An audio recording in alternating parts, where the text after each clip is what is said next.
So Liverpool 2, Brighton 1. It's the scoreline. Stevie, Salah seems to be the player that has you so conflicted all of the time. He absolutely drives me insane.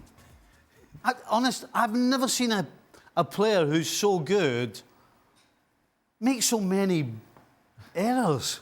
I mean, it just drives you crazy. There was one in the second half when Elliott, who after he'd come on, was wide on the right, on his own. Salah tried to pass it to him. He skewed it, and it hit the Brighton defender on the knee, straight to Elliott. Yep. And it just kind of sums up... It just sums him up sometimes. He had more shots today than he has in any other Liverpool game in the Premier League since he's joined. But he always does. He always has more shots. Because it's a record. Yeah, but... No, I don't mean that amount. But he always has shots, and he always has loads of touches.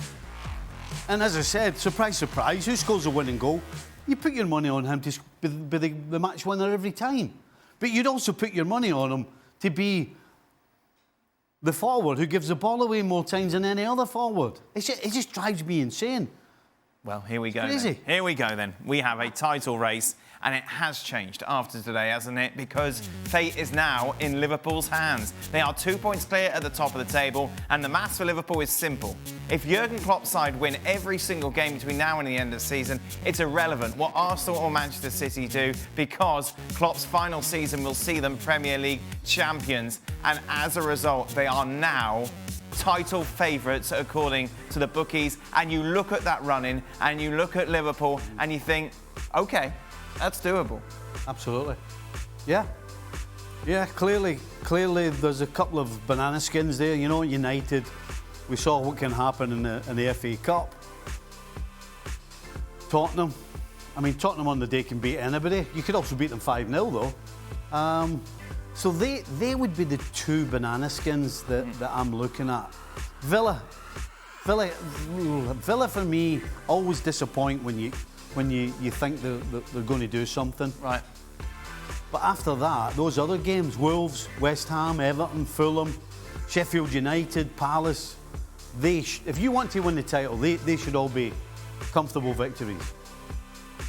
It's brilliant, Jan, isn't it? From just a football fan's point of view, from a neutral side, that it's going to be a title race that's going to go right down to the line. 9 matches to go, just 3 points separate the top two. But looking at it and look at what happens today, you can see why momentum has shifted to Liverpool.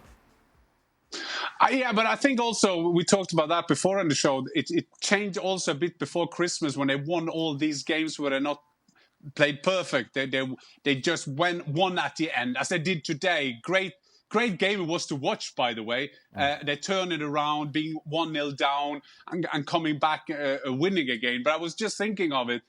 It's a dream come true when you have 3 teams fighting for the title, and how exciting it is at the moment. We've just seen in Germany now how excited we've been for Leverkusen and Bayern doing that. And here you are, 3 clubs, 3 great managers, great players, great atmosphere. And I was thinking of it before the game today. We had Arsenal against Manchester City. Yeah, it's a big game, so it would depend on the title. But hey, Liverpool are playing. They're playing before that.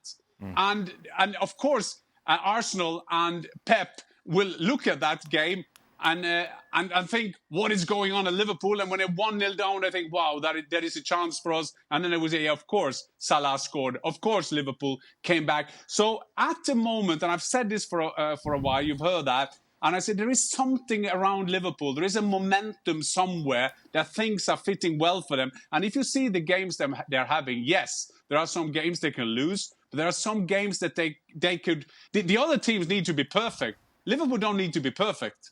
And that is a small... They can lose 2 or 3 points and still win the league. Right then, Nathan, with your accountancy background, let's do it. Percentage is up for me.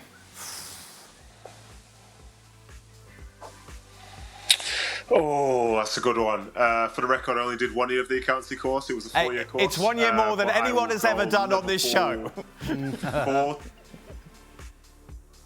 Okay, so I will go Liverpool 40%, and then for City and Arsenal, I'm going to just set them at 30. But this is very much dependent on a week-to-week basis. Well, most definitely. Yeah, I like that disclaimer that was put in the end. 40, 30, 30. Yeah. Yep. It sounds about right, doesn't it, Jan? We all want to crack a Don joke, no, won't we? But I think that Nathan has done that well. I think there is advantage Liverpool at the moment, and this thing that City can suddenly win all the remaining games. I don't think they're there. They were there last year, but I'm not last season. I'm not sure that they are there at the moment. It's going to be brilliant, whatever happens, isn't it? Well, unless you support one of the teams that don't win. But there we are.